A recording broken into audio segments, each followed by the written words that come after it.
Nickelodeon was the channel to be watching for amazing and colorful cartoons in the early 2000s, with shows like SpongeBob, Fairly OddParents, Jimmy Neutron, and so many absolute bangers of the early Nick era. It was extremely unforeseen for dark and edgy humor to make its way to the bright and cutesy Nickelodeon universe. Hey Wokesters, it's your guy and your only friend on the internet, Alan Woke. I'm taking a departure from my usual commentary video format to talk about a show that can only be summed up as pure nightmare fuel. Before we get into the sweet, juicy, and moist content, make sure you hit the subscribe button and turn on all notifications for upcoming videos, like next week's Woke or Joke review for Mortal Kombat. Also, smash that like button at the end of this video if you liked what you saw. Now let's get edgy, boys. Newer shows like Invader Zim, Edgar, and Ellen, which is a personal fave of mine with a Tim Burton inspired art style, but that's a video for another time. And Cat Scratch. It wasn't entirely impossible to miss the direction Nickelodeon was heading in, but I still don't believe anyone could prepare our young minds for Mr. Meaty. All God's creatures, fresh off the grill.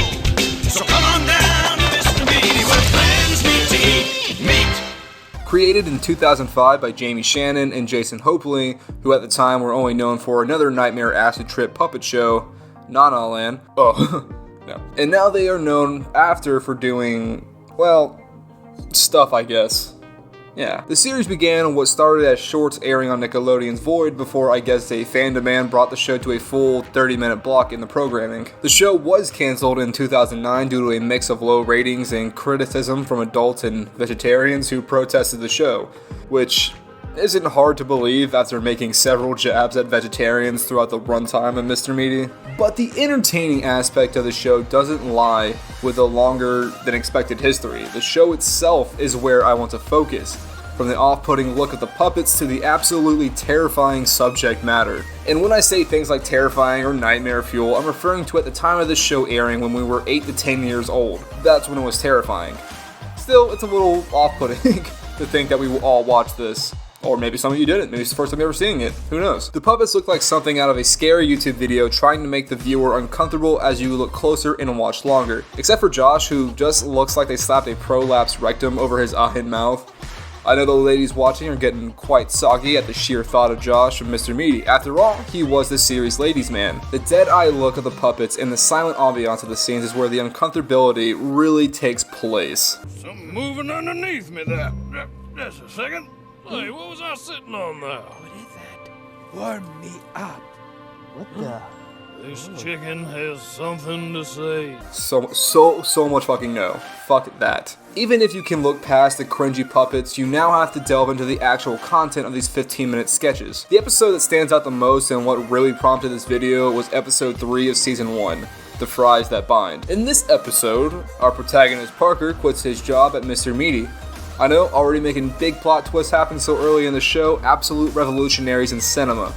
Parker now finds a job at the vegetarian restaurant Soy What? Good pun. Already taking jabs at vegetarians also. It's learned that these vegetarians aren't exactly what they seem. Okay, Wokesters, pop quiz. Are they A, vampires, B, Nazis, C, cannibals? They're fucking cannibals. Oh my god, they are fucking cannibals. And they are about to take part in a ritual with fellow veggie lovers to eat the new guy, whom, may I remind you, is fucking Parker. 8-year-old Alan Woke, pre-Wokester Alan Woke, I know it's hard to understand, was treated to the opening shot of the ritual, which was a butt-ass naked Parker tied down to a table with a ball gag or apple in his mouth. Top 10 ways to please your man.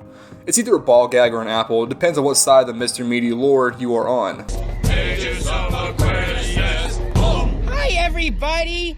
My brother and sister Soytarians. Obviously, Parker and Josh escape with a silly ex machina, but dude, episode 3, and we're sacrificing one of our protagonists to a vegetarian cannibal cult. And what is actually worse is that the cannibalism is a pretty common gag on Mr. Meaty. There was an episode in which Josh finds his big titty goth hentai GF, and turns out she's a hardcore ass bitch and a little bit of a psycho. Josh's BTG HGF accidentally gets her hand stuck in a fryer, while getting an expert tour from prolapsed loverboy Josh in an attempt to impress her. She gets her now burnt and crispy hand out of the fryer, and when I say burnt, I mean this shit came straight out of a Hardee's kitchen. Now, rather than seeking medical attention for her injury as one might do, she decides to pull the plus ultra forbidden jutsu and eat her own goddamn hand. Why? Because it smells good! Disgusting. I love it.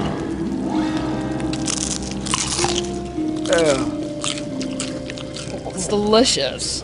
The series is chock full of episodes around the same cannibalistic ballpark, but it's not all fart jokes and human sacrifices. The show also has this guy. Oh, wait, sorry. This guy. This episode was an absolute intentional nightmare. Holy fucking shit. Josh and Parker find this dude frozen in the Mr. Meaty walk-in freezer, which was a haunting sight for my pre-Wokester brain.